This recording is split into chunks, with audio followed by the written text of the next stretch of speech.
Thanjavur foodies உங்களை அன்போடு வரவேற்கிறது. ஹேவ் எ குட் டே.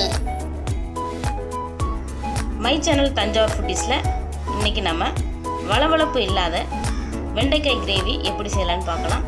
தேவையான பொருட்கள்: கடுகு, எண்ணெய், தேவையான அளவு உப்பு, குழம்பு மிளகாய்த்தூள், சிறிதளவு கருவேப்பிலை, நறுக்கிய வெங்காயம் 1, நறுக்கிய தக்காளி 1. வெண்டைக்காயை வாஷ் பண்ணிவிட்டு இந்த மாதிரி சின்ன சின்னதாக கட் பண்ணி வச்சுக்கோங்க. சிறிதளவு மஞ்சள் தூள்.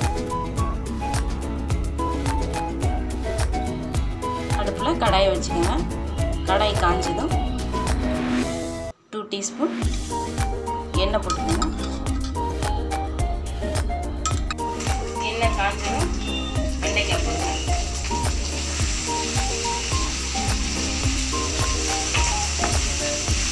வெண்டைக்காய் போட்டு கொஞ்சம் எண்ணெயில் வதங்கட்டும்.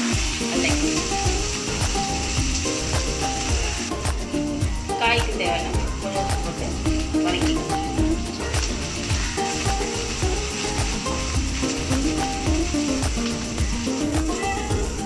இந்த மாதிரி வளவளப்பு இல்லாத வரை நல்லா வதக்கிடுங்க. இது தனியாக எடுத்து வச்சுக்கலாம். அதே கடாயிலே எண்ணெய் சூடானதும் கடுகு 1 டீஸ்பூன் போட்டுருங்க.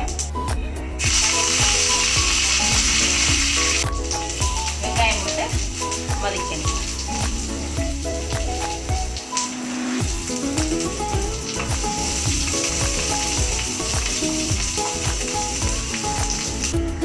வெங்காயம் வதக்கி வச்சு தக்காளி சேர்த்துக்கலாம்.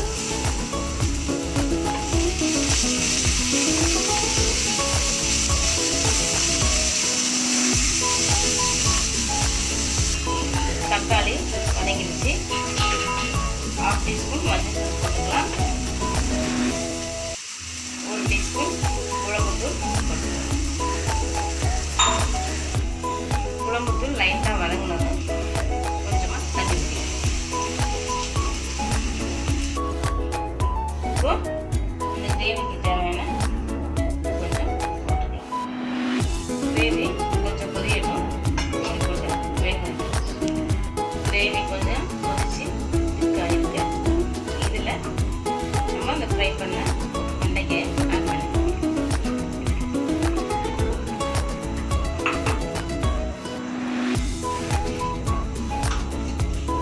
மிக்ஸ் மூடி போட்டு வைக்கலாம். 2 மினிட்ஸ் ஆகிடுச்சு. கிரேவி நல்லா கெட்டி ஆகிடுச்சு. சூப்பரான டேஸ்டியான வெண்டைக்காய் கிரேவி ரெடி ஆகிடுச்சு. இந்த வீடியோ உங்களுக்கு பிடிச்சிருந்துச்சுன்னா லைக் பண்ணுங்கள், ஷேர் பண்ணுங்கள், சப்ஸ்கிரைப் பண்ணுங்கள். கூடவே பெல் பட்டன் ப்ரெஸ் பண்ணுங்கள். தேங்க்யூ.